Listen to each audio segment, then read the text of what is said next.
vous partager donc notre thème de ce matin. Donc le second thème que nous allons explorer ce matin, c'est non plus moi, non plus toi, autant pour moi, non plus toi, mais la grâce de Dieu. Non plus toi, mais la grâce de Dieu. Alléluia. Et nous allons lire ensemble un passage, c'est dans le livre de Éphésiens, le chapitre 2. On va lire à partir, n'est-ce pas, du verset 1 au 13e verset. Et chez vous, je vous conseille bien de bien faire la lecture, la suite de cette lecture. Vous étiez morts par vos offenses et par vos péchés, dans lesquels vous marchiez autrefois selon le train de ce monde, selon le prince de la puissance de l'air, de l'esprit qui agit maintenant dans les fils de la rébellion. Nous tous, aussi nous étions de leur nombre, et nous vivions autrefois selon les convoitises de notre chair, accomplissant les volontés de la chair et de nos pensées. Et nous étions par nature des enfants de colère comme les autres. Mais Dieu, qui est riche en miséricorde à cause, il nous a ressuscités ensemble et nous a fait asseoir ensemble dans les lieux célestes en Jésus-Christ, afin de montrer dans les siècles à venir l'infinie richesse de sa grâce par sa bonté envers nous en Jésus-Christ. Car c'est par la grâce que vous êtes sauvés, par le moyen de la foi, et cela ne vient pas de vous, c'est le don de Dieu. Ce n'est point par les œuvres afin que personne ne se glorifie, car nous sommes son ouvrage, ayant été créés en Jésus-Christ pour de bonnes œuvres que Dieu a préparées d'avance afin que nous les pratiquions. Verset 11. C'est pourquoi vous autrefois païens dans la chair appelés incirconcis, en Christ privé de droit de cité en Israël, étrangers aux alliances de la promesse, sans espérance et sans Dieu dans le monde. Mais maintenant, en Jésus-Christ, vous qui étiez jadis éloignés, vous avez été rapprochés par le sang de Christ. Amen. Voilà donc l'histoire que Paul nous transmet pour nous aider à comprendre le thème de ce matin. Non plus toi, mais par la grâce.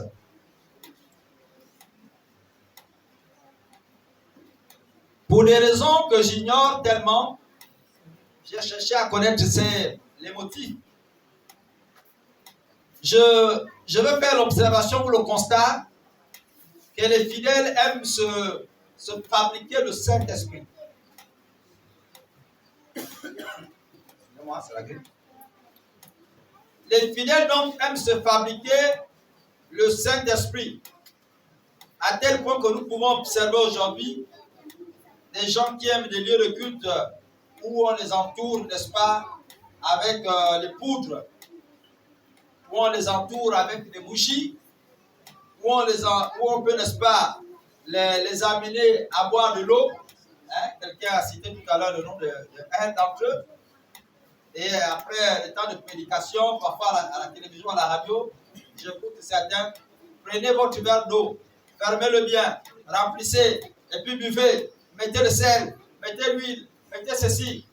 Vous allez vous attraper des tensions avec de telles pratiques.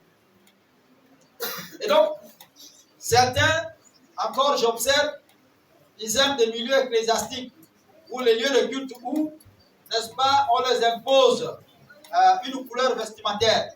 On dit tous les dimanches, vous devez vous habiller en blanc, parce que c'est la couleur du ciel. Comme si on les a dit que les démons ne s'habillaient pas en blanc. Il y a les serviteurs du diable là. Les serviteurs du diable qui sont parfois fixés sur des habits blancs. Amen. Ils ont des vêtements blancs comme vous. Donc ne pensez pas que c'est en portant un vêtement blanc que vous allez vous identifier à Christ. Et les gens aiment ces milieux-là. J'aime bien ces milieux. Ou n'est-ce pas, on va les amener à réciter les psaumes. Non, pour que tu sois béni. Ma fille, oh, lis les psaumes 91. Et on te donne ce chapelet de versets-là. Tu commences par les pomper. L'Éternel dit ceci. C'est comme la récitation. Moi, j'ai écouté de ma vie. Les gens souvent répétaient ces psaumes-là. Je vous dis, à un certain niveau, vous n'écoutez même plus ce qui vous chante. C'est-à-dire que la diction, le son même, vous n'écoutez plus la qualité. Le psaume là, est-ce que c'est verset 2 qui l'a dit? Est-ce que l'Éternel a besoin de rien? C'est-à-dire, l'Éternel est mon berger, je ne manquerai de rien là. C'est maintenant, moi, je ne rien. En dehors de rien que tu as écouté, le reste là, tu n'écoutes plus rien.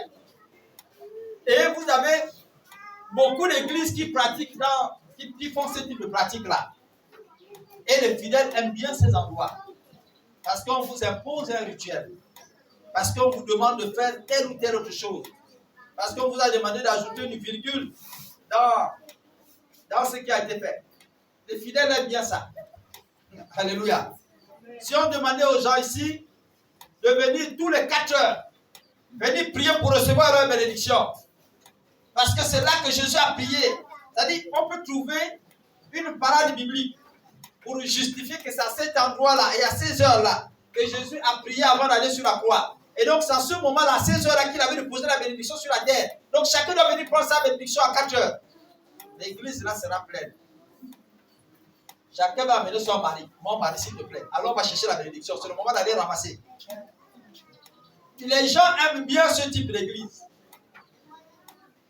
Ils aiment bien ça. Mais permettez que je vous dise que les gangas aussi font la même chose. C'est ce que nous appelons les gangas, les charlatans. Ils font exactement la même chose à la virgule près. La seule chose que vous semblez peut-être ignorer, c'est qu'ils ont seulement délocalisé leur temple. C'est-à-dire, ils ne sont plus. À l'époque, les charlatans, eux, ils habitaient comme un peu au bout du village, dans un endroit un peu reculé. Parfois derrière les maisons. Donc, quand on construit une maison, il est vraiment un peu reculé des autres.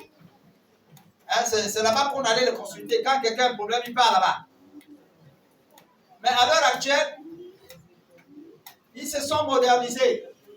Excusez-moi. Ils se sont modernisés. À tel point qu'aujourd'hui, ils ont maintenant des temples carrelés, bien climatisés. Vous comprenez? Donc quand le gars arrive là, il ne met plus les écorces de bois devant ici. Il ne met plus les écorces de bois. Ce qu'il fait, c'est qu'il prend les écorces là. Il travaille déjà dans la loge là-bas. Il travaille l'écorce là à l'intérieur dans la loge là. Et il amène seulement l'eau. C'est l'eau là qui vous dit, c'est l'eau bénite. Et qu'il pompe dedans. Ouais, il verse la vous êtes tombé tous là. Oh, voilà l'Esprit de Dieu. Ouais, il te verse la chose. C'est l'Esprit de Dieu. C'est ça là que les gens aiment. Les gangas ont délocalisé leur lieu de culte. Mais est-ce que vous pensez que c'est en changeant les lieux de culte que la nature de la bénédiction ou du spiritualisme a changé?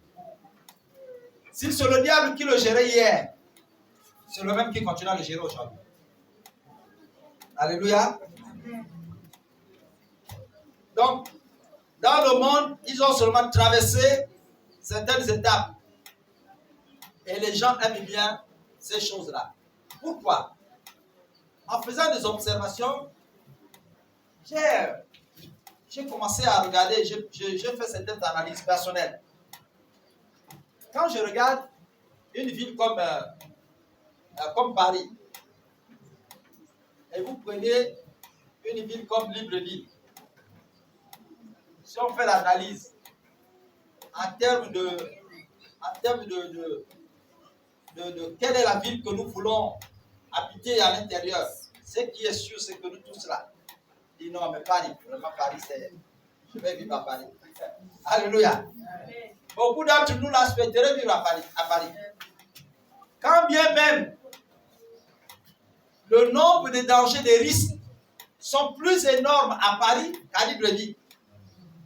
Vous écoutez comment les gens s'éclatent. C'est-à-dire que les terroristes ont choisi, même ils ont ciblé là-bas, pour aller s'éclater dans les bombes, avec les bombes et tout. Et c'est là-bas que vous dites non. Là-bas, on aime là-bas, il y a les cafés partout, il y a les hamburgers, il y a les. Non, c'est tranquille. Il y a même la pizza italienne.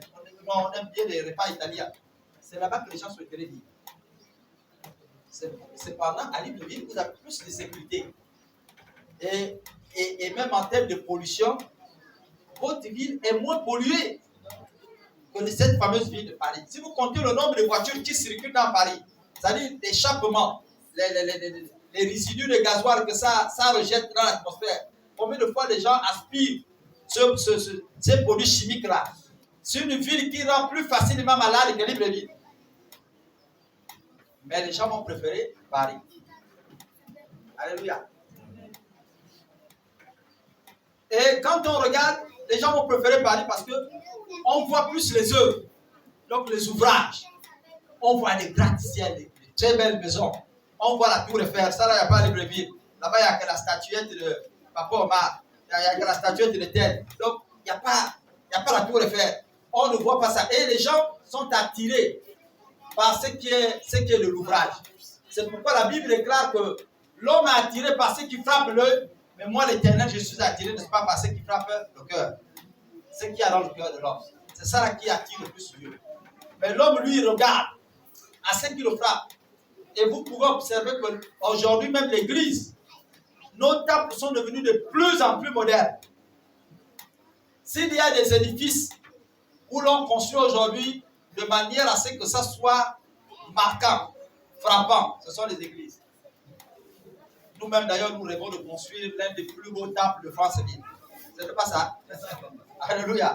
Parce que simplement, nous-mêmes, sans nous rendre compte, inconsciemment ou consciemment, nous sommes aujourd'hui portés vers ce qui est de l'ouvrage. Et ça, c'est la nature de l'homme. Et les gens aiment ça, ces milieux-là. Hein? Si notre église, là, on met le climatiseur tout de suite, on ferme ça bien, je vous dis, ils seront pleins là. Non, là, c'est bien, on loue le Seigneur dans la climatisation. Il y a le droit, c'est bien. Non, d'abord, même, ce serait, ça dit que votre slogan d'évangélisation à l'école, ce serait: oh, petit, viens là. Vous priez où? Oh, dans quel endroit? Oh, petit, il y a trop la chaleur là-bas. Viens chez moi, il y a la clim, il y a tout. C'est-à-dire que le Seigneur descend. Quand tu es là, le Seigneur descend. Alléluia. Tu dis là, non, tu n'as même plus d'effort à évangéliser. Tu dis non, petit. Il faut chercher un endroit où la gloire de Dieu est palpable.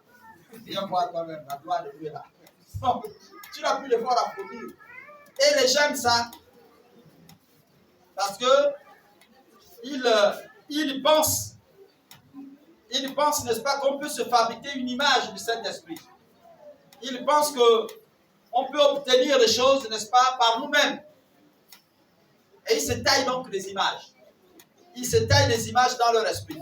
Alléluia. Certains vont jusqu'à penser.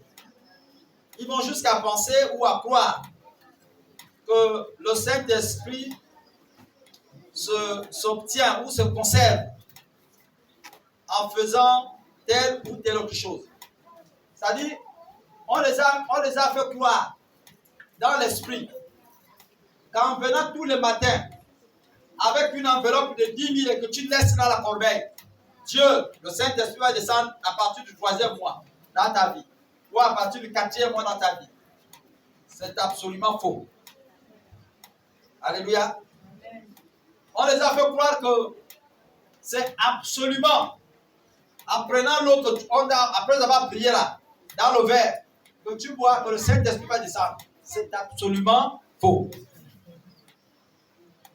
C'est des observations que j'ai faites et que je partage avec vous. Nous venons de lire tout à l'heure le texte et nous allons arriver au fur et à mesure. Alléluia. Bien-aimés frères, ce n'est pas ce que nous faisons qui plaît tant à Dieu. Ce n'est pas ce que tu fais qui plaît tant à Dieu. Mais c'est plutôt ta foi en Jésus-Christ qui plaît à Dieu. Alléluia. Ce que tu fais importe peu à Dieu. Ce qui plaît à Dieu, c'est la qualité de ta foi. Ce que tu retournes à Dieu dans ton cœur. C'est ça là qui plaît à Dieu. Ton attachement à son Fils Jésus. Voilà ce qui plaît à l'Éternel. Ce n'est pas ce que tu fais. Tu peux venir ici chanter, louer le Seigneur, être le meilleur de tous les chants, être le meilleur de tous les musiciens, être le, je ne sais pas, le bishop de tous les pasteurs, être. Mais tant que ta foi n'est pas réelle en Christ Jésus, tu ne plairas jamais à Dieu. Tu ne pourras jamais plaire à l'Éternel. Les pratiques que nous faisons, elles ne changent pas leur nature parce que vous avez changé de Dieu. C'est-à-dire, vous pouvez partir d'ici. Si vous êtes charnel, vous partez dans la Nouvelle Jérusalem. Je ne sais pas, cette église-là, Nouvelle Jérusalem ou Jérusalem 5, ou trouvez le nom d'une église. Mais votre nature charnelle ne changera pas parce que vous avez changé le lieu de prière. Vous resterez la même, la chair sera toujours la chair en vous. Et donc, les pratiques charnelles, même si elles changent de lieu, elles, n'est-ce pas, restent charnelles. Ce n'est pas parce que tu as changé l'endroit que tu es devenu un homme spirituel ou une femme spirituelle. C'est faux. C'est faux. Là où tu étais allé de cela, tu faisais l'adultère. C'est parce que tu es allé à Jérusalem que tu fais bien l'adultère. C'est la même chose. Tu resteras charnel. Et tant que tu n'as pas donné ta vie à Jésus, tu resteras le même et ta condition spirituelle ne changera pas. Amen. Bien-aimés frères, l'Église est sauvée non pas par les efforts. L'Église n'est pas sauvée par les efforts. C'est-à-dire, ce n'est pas les ouvrages que vous faites tant. Ce n'est pas les ouvrages. Le respect des rituels spirituels. Venons, retrouvons-nous, nous jeûnons une fois par semaine. C'est-à-dire que tous les jours que Dieu fait, sinon tous les mois, on prend une semaine de jeûne. On prend 3 jours de jeûne. Ce jeûne Esther à sec. Dieu va se révéler dans cette église. Ce n'est pas le rituel spirituel qui fera que votre condition de vie change. Ou que le Saint-Esprit descende dans vos vies. Ce n'est pas ça. Donc ce n'est pas par vos efforts. Mais c'est parce que Christ lui-même, il a laissé couler son sang sur la croix pour toi. Alléluia. La condition qui amène au changement dans ta vie, c'est parce que Christ lui-même a laissé couler son sang sur la croix pour toi.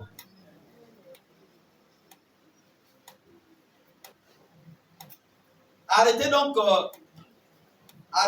de souffrir. Ce n'est pas le fait que nous obéissons à un rituel. Arrêtez donc de souffrir n'est pas le fait d'aller obéir à un rituel. Mais arrêter de souffrir, c'est du fait de la volonté de Dieu seul. Est-ce que je me fais comprendre? Ce n'est pas parce que tu as obéi à un rituel que ta souffrance s'est arrêtée. Mais ta souffrance s'arrête parce que tu obéis à la volonté de Dieu seul.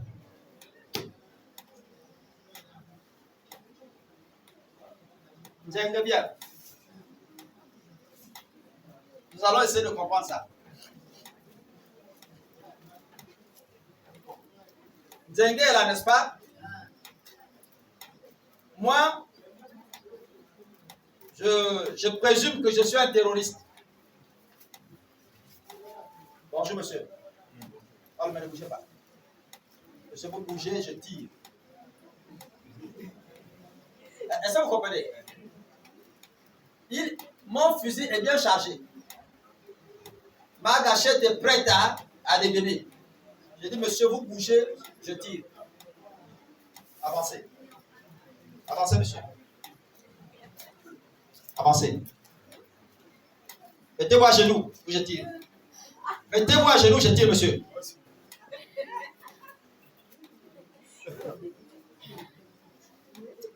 Oh, mon petit. Faut bien manger. Faut bien manger. Dans la bonne année, là, tu pars, tu manges bien. Vraiment, j'ai pitié de toi. Bah, tu manges bien. Il a été sauvé parce qu'il a fait des efforts. Est-ce qu'il a fait des efforts pour être sauvé? Il a simplement obéi, il n'a pas fait des efforts. C'est-à-dire qu'il ne s'est pas défendu. Il a simplement obéi à ce que... S'il avait voulu brutaliser, la cartouche l'aurait certainement touché. Et s'il a la chance, ça l'aurait mangé le nez. Hein, comme on dit chez moi là. La cartouche a mangé les bois ou la mer. Donc, ça l'aurait gratté le nez. C'est-à-dire que si j'étais un mauvais tireur. Donc, forcément, il devait lui arriver un malheur s'il ne l'obéissait pas. Et dans des... Bon, nous sommes en train de... Cette partie-là, le digital coupera cette partie, c'est pourquoi j'en parle. Dans les méthodes de sécurité, on vous enseigne d'abord, quand vous êtes devant un danger, à négocier avec les intéressés. L'une des choses même, c'est que, parce qu'eux, ils sont tendus, ils ont fumé leur affaire là, ils sont pleins. Vous comprenez? Vous pouvez... Papa, ouais, toi, tu n'es pas au Bamba. On dirait que tu vas chez nous. Oh, quitte-moi là. Ah, bah, moi, je pensais que tu étais au Bamba. Est-ce que vous voyez? C'est-à-dire que vous commencez même par le distraire de cette manière, quand vous commencez à établir des contacts, il commence par adoucir un peu. Vous voyez? S'il commence par échanger avec vous, ça veut dire qu'il a commencé par s'ouvrir. Et là, il va commencer à adoucir un peu l'attention. Quitte-moi de soi là-bas. Toi, tu veux me parler, toi là. Je vais te tirer la cartouche. Ah, pardon, mon frère, en fait. Même, je sais que vous allez finir par me tuer. Ce n'est pas un problème. Mais est-ce que ça empêche que toi et moi, tu es mon frère, on se dit bonjour, on se machin, tout ça. C'est bonjour. C'est peut-être Dieu qui a voulu que ça arrive. Ce n'est pas parce que je veux. Non, je sais que je veux mourir. Mais vraiment, mon frère, ça ne m'empêche pas de savoir que tu es au Bamba comme moi, ou bien que tu es équipé comme moi, ou bien que tu es où comme moi. Mon frère, vraiment, excuse-moi, peut-être que je te dérange et tout ça, machin. Et après, il va commencer. Est-ce que je peux avoir un verre d'eau? C'est le dernier verre d'eau hein, que tu vas boire. Mais il t'apporte quand même l'eau. Est-ce que vous voyez? Donc, vous commencez, c'est-à-dire, il ne faut pas chercher à brutaliser le gars, sinon il vous tue. Il a déjà une mission. Dans sa tête, c'est déterminé que toi, tu vas mourir. Et donc, toi, pour essayer de retarder ça, essayer de voir comment adoucir le machin, peut-être qu'on peut, il faut simplement obéir. Va là-bas, tu pars. Merci. Ah, pardon, frère. Et à ce moment-là, parfois l'opportunité peut arriver, Dieu fait grâce et vous êtes, n'est-ce pas, sauvés. Donc, nous ne sommes pas sauvés parce que nous avons fourni des efforts. C'est ce que Paul est en train de nous enseigner ici. Et nous allons commencer par ouvrir, n'est-ce pas, notre Bible et regarder ce que nous avons commencé par lire tout à l'heure. Paul enseigne, en son premier verset, il dit: vous étiez morts par vos offenses et par vos péchés. Paul, c'est le chapitre 2. Ephésiens 4 pour moi. Chapitre 2. Et on commence à partir du verset 1. Il dit: vous étiez morts par vos offenses et par vos péchés, dans lesquels vous marchiez autrefois, selon le train de ce monde, selon le prince de la puissance de l'air, de l'esprit qui agit maintenant dans les fils de la rébellion. Nous tous aussi, nous étions dans leur nom et nous vivions autrefois selon les convoitises de notre chair, accomplissant les volontés de la chair et de nos pensées. Et nous étions par nature des enfants de colère comme les autres.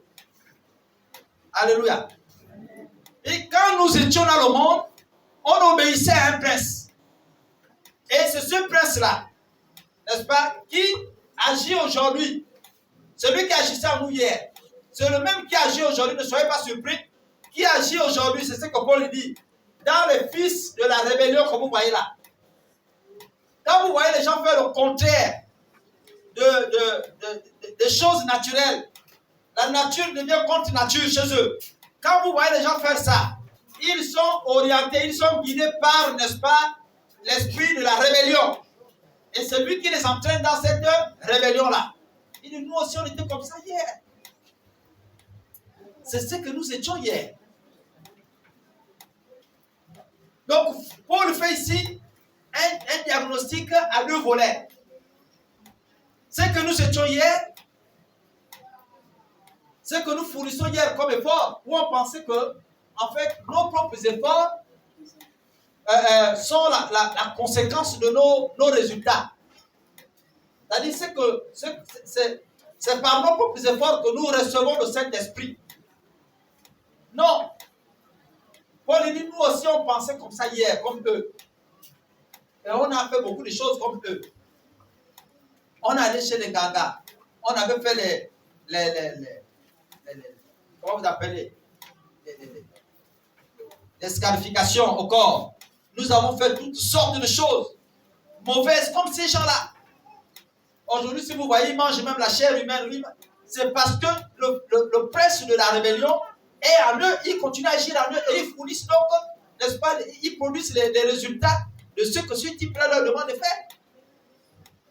Il dit, mais nous, quand nous allons suivre la suite de ce diagnostic, Paul dit, nous étions autrefois comme ça. Et nous, on était comme ça autrefois. On posait des actes qu'on ne comprenait même pas le sens. Et on pensait que c'est ça là qui était bien. Et beaucoup de chrétiens, enfin, quand je parle de chrétiens, ce n'est pas réellement des chrétiens, parce qu'un chrétien authentique, il connaît le Dieu en qui il a cru. Est-ce que vous comprenez? C'est la sœur qui chante si ta bénédiction tarde, hein, attends, elle s'accomplira. Alléluia. Si la bénédiction tarde, attends, elle va s'accomplir. Ça, c'est quelqu'un qui connaît Dieu. Il ne te dit pas, si ça tarde, ne précipite pas chez elle. Il a la solution. Non. Il dit, si ça tarde, ne panique pas. Celui qui a fixé les heures, qui a fixé les jours de ta bénédiction, qui a fixé le mois de ta bénédiction, il va finir par atterrir aux heures et aux jours qu'il a fixés pour te bénir. Alléluia. Ta bénédiction, ce n'est pas un homme. Pour un chrétien, ce n'est pas l'homme qui l'accomplit, mais c'est Dieu. Mais c'est en fonction des jours et des heures, des dates, des mois, des semaines que lui-même il a fixé pour toi. Il va descendre te bénir. Alléluia. C'est pourquoi la sœur qui a expérimenté la patience, elle dit, si ta bénédiction tarde, frère, sœur, il dit, ne panique pas, ne précipite pas, attends-la, attends-la, elle va s'accomplir. Les disciples sont restés longtemps dans la chambre haute, prier le Seigneur. Au point, la Bible dit que au moment d'avoir faim, ils sont finalement partis. Pierre a amené certains pour aller faire la pêche. Il dit, les frères, j'ai une spécialité, c'est la pêche. On ne peut pas mourir de faim comme ça. Le maître est parti, allons chercher de quoi manger. Et ils sont allés. Donc, ils ont attendu. Et quand le moment est arrivé, Dieu a fixé son moment. Quand le temps est arrivé, là où Dieu savait, vous savez, Dieu connaît les opportunités qui sont essentielles pour lui, qui sont bénéfiques pour lui. S'il sait qu'en venant prier pour le frère Warren, on est deux dans la chambre, j'ai prié pour lui, le frère guérit, il n'y aura pas de témoignage qui vont attester cette guérison. Et qu'il veut sauver quelqu'un par la guérison de Warren, il va entendre qu'on se retrouve dans un milieu où nous sommes 10, 20, 30. Et là, il va faire descendre sa grâce.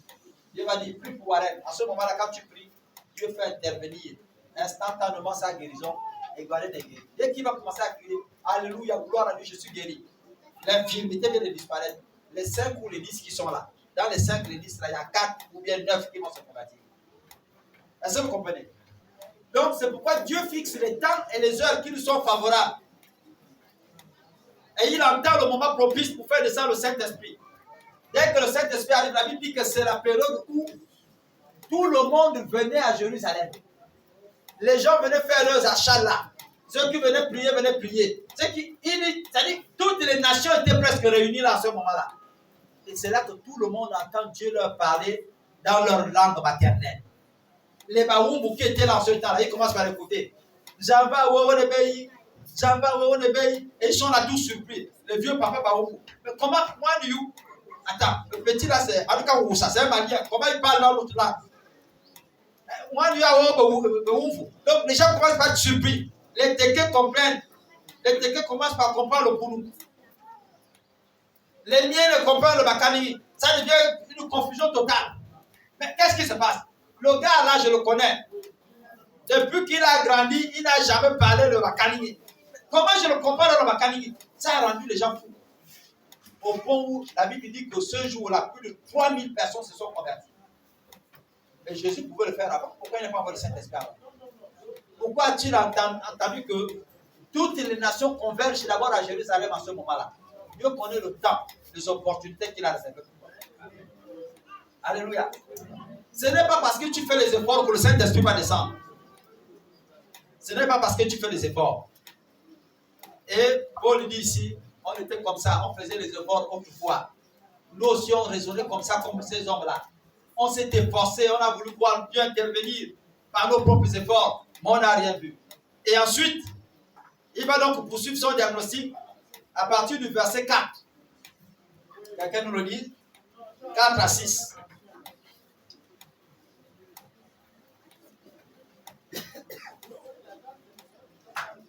Verset 4. Oui. Mais Dieu qui est riche en miséricorde, à cause du grand amour dont il nous a aimés, nous qui étions morts par nos offenses, nous a rendus à la vie avec Christ.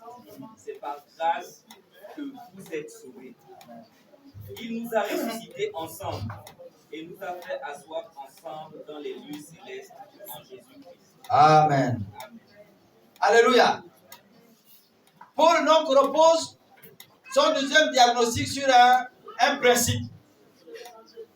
Il dit, au verset 4, excusez-moi, il dit, mais Dieu qui est riche en miséricorde, à cause du grand amour dont il nous a aimés. La miséricorde de Dieu. Nous ne sommes pas sauvés par nos efforts, mais c'est parce que Dieu nous aime. Parce que son amour pour nous est grand. Et il ne veut pas nous voir vivre dans la misère. Alléluia. C'est parce que Dieu nous aime. Et il dit, dans ce même élan, après avoir soutenu au départ là-bas, qu'on faisait autrefois les mêmes choses que ces gens-là qui pensaient que par les efforts on peut obtenir la part de Dieu. Il vient, il va donc soutenir. Au verset 5, il dit, nous qui étions morts, il dit, nous qui étions morts par nos offenses, nous a rendu la vie avec Christ. C'est par grâce que vous êtes sauvés. Il dit, nous qui étions morts autrefois, Dieu nous a rendu la vie par Jésus-Christ. Et ce n'est pas la grâce que nous sommes sauvés. La grâce, c'est simplement ce que tu ne mérites pas et qui t'a été offert gratuitement. Alléluia. Donc, ce n'est pas le fruit de tes efforts.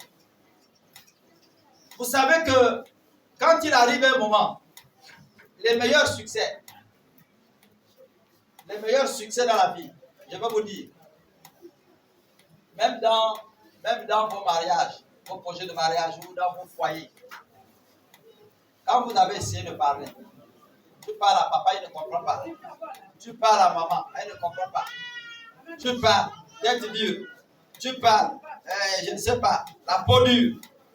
À un moment donné, une des choses qu'il faut faire, c'est dire, au niveau là, moi je crois que je ne peux plus rien faire. Vous comprenez ça? Quand vous êtes un enfant de Dieu, il faut arriver à un stade où vous dites, au niveau là, je suis sûr que par moi-même, je ne peux plus rien faire.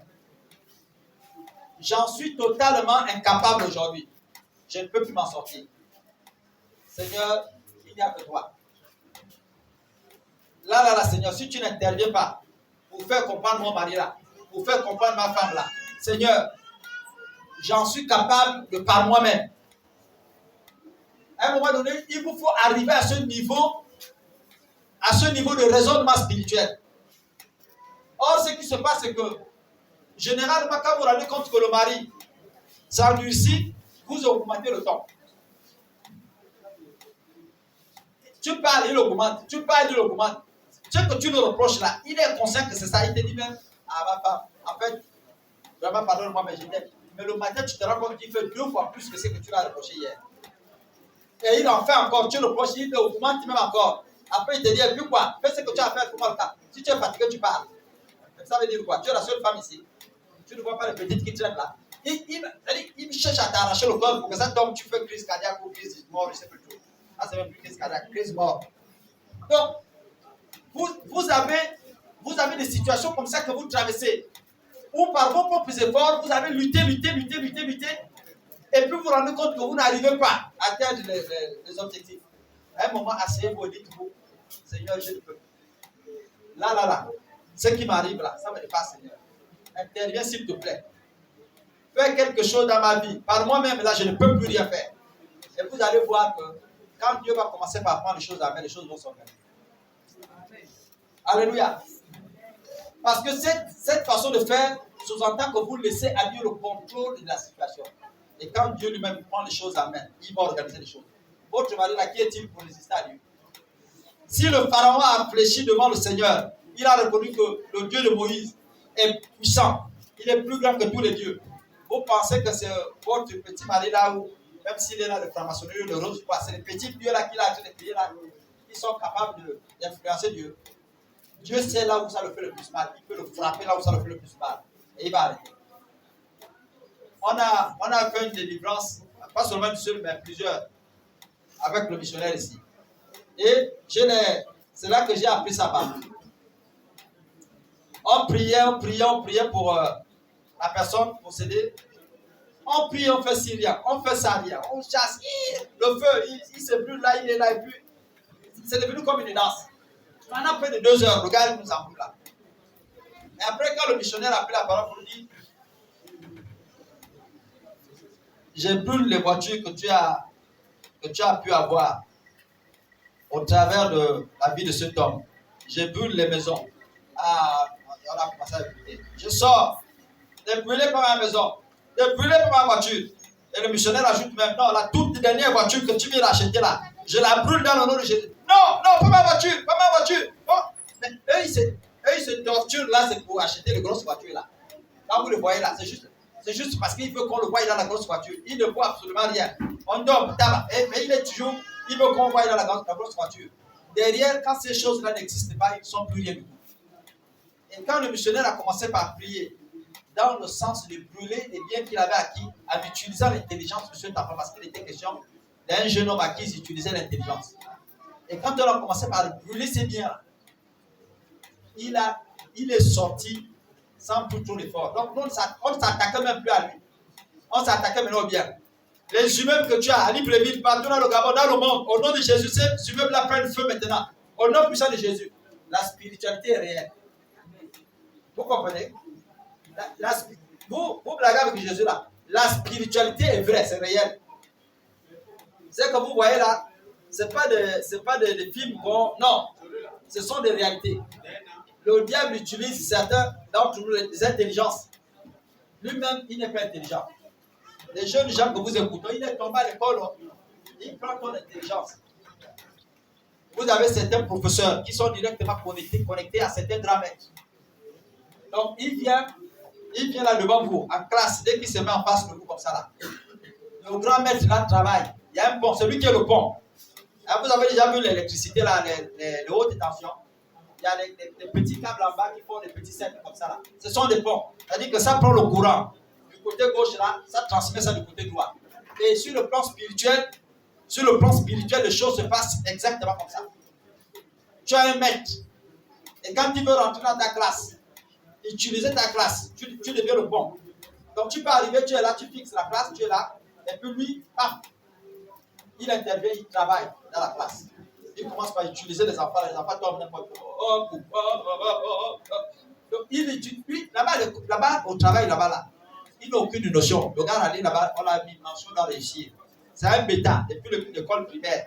Il a fait que la magie pour arriver à l'université. L'université, même, on l'a favorisé parce que bon, c'est un de nos fils, il est dans le milieu avec nous. Mais en matière intellectuelle, il n'a rien dans la tête. Donc il utilise l'enfant qui sait que l'enfant là, il est intelligent. Et il commence par travailler avec son esprit. dans le monde spirituel, ça existe. Amen. C'est pourquoi vous voyez certains enfants tomber là.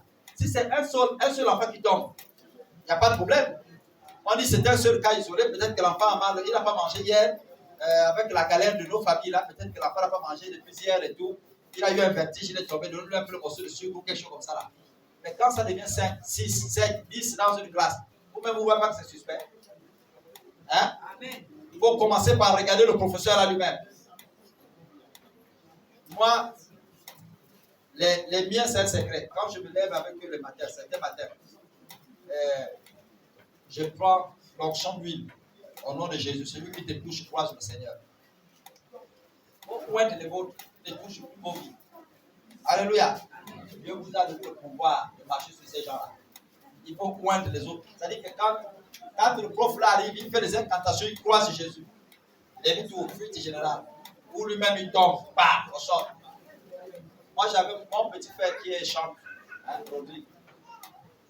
Il me dit, grand, le matin je pompe ma prière quand j'arrive en classe. Le professeur vient, il ne regarde pas. Il dit, toi, tu ne fais pas pour. Sors. Monsieur, il dit, sors, monsieur, pour la santé. Tu me perturbes. Monsieur. Il dit, tu me perturbes, tu sais de quoi je parle. Allez, sors. Si tu ne sors pas, je ne fais pas pour. Donc le petit frère est obligé de sortir. Et le petit frère avait compris que, parce que le petit, quand il prie, il connaît que le gars là, il est là dedans. Et lui, il ne s'en cachait pas, il dit, toi, avec ton Dieu, là, c'est quoi? Il a fait le petit. Mais tu sais, bon, je vais maintenant te faire des misères. Quand il vient là, il présente la classe, il présente le lieu, il prend possession. Donc quand le prof arrive, il se rend compte que l'atmosphère spirituelle a changé. Et le petit est là. Il dit, toi, monsieur, tu nous as sorti. Il dit, sortez. Vous me perturbez. Il ne faut pas blaguer avec le domaine spirituel. Alléluia. Et ça là, ce ne sont pas vos capacités qui font que vous devenez puissant. Ce n'est pas vous qui avez mis ça en vous, ou bien les efforts que vous avez fournis. Mais c'est le Saint-Esprit, n'est-ce pas, par l'action du sang de Jésus qui a coulé sur la croix, qui vient gracieusement dans vos vies et qui vous permet d'être aussi puissant où les gens vont commencer par vous fuir. Alléluia. Ton mari va revenir, ta femme va revenir, même s'il fait ses crises comme il fait, il reviendra parce que tu as remis la situation entre les mains du Seigneur. Ce n'est pas parce que tu veux fournir les efforts. Tes efforts là, je te dis, si tu prends tes propres efforts là, vous allez vous insulter vous deux. Parce que, je vous dis, le diable, il a de ces mots. Quand il te pompe sur le même seul mot, la blessure que tu as dans le cœur là, c'est comme si même la machette ne fait pas mal comme ça là. Même la machette ne fait pas mal. Ils ont de ces mots-là, mais dès qu'ils t'emploient ça une fois, bam, tu vas dire non. Pour toi aussi, pour ceci, tu vas même dépasser ce que lui t'a dit là, il s'est arrêté à toi. Tu vas attaquer jusqu'à son père, sa mère, allez, bagarre. Mon père, oui, mon père. Les assiettes sont cassées. Alléluia. Donc, pour éviter ça, je vous conseille un remède. C'est que quand ça ne va pas, et que vous avez essayé par vous-même, asseyez-vous et dites, ah, Seigneur, là, je ne peux plus être, mon favori. Le niveau là, il n'y a que toi qui peux intervenir. Et quand vous remettez la situation en main de Dieu, il ne jouera jamais. Il va prendre le contrôle de la situation, il va conduire le bateau jusqu'à bord. Alléluia. Donc, il n'y a que la miséricorde de Dieu qui peut nous amener au salut. Il n'y a que le sang de Jésus qui peut nous amener, n'est-ce pas, à être sauvés. Et c'est pourquoi je vais terminer cette lecture dans le verset 6. Il dit ceci au verset 6. Il nous a ressuscités ensemble et nous a fait asseoir ensemble dans les lieux célestes en Jésus. Alléluia. Il dit, il nous a ressuscités ensemble. Et il a permis même qu'ensemble, on parte nous asseoir dans les lieux célestes là-bas en Jésus. C'est Dieu lui-même qui a permis ça. Ce ne sont pas vos efforts qui ont permis que vous puissiez vous asseoir à côté de Dieu. Alléluia. Donc quand ça ne va pas, je vous supplie. C'est ce que je voudrais que l'on retienne ce matin, principalement. Quand ça ne va pas et que vous avez fourni vos efforts, ça n'a pas marché. Personnellement, asseyez-vous et dites, Seigneur, je ne peux plus, je te laisse le contrôle de la situation. Et vous verrez Dieu vous bénir de la sorte. Alléluia. Nous allons donc prier un instant, après quoi nous allons présenter les offrandes. Seigneur, voici nos vies. Voici nos vies. Voici nos vies.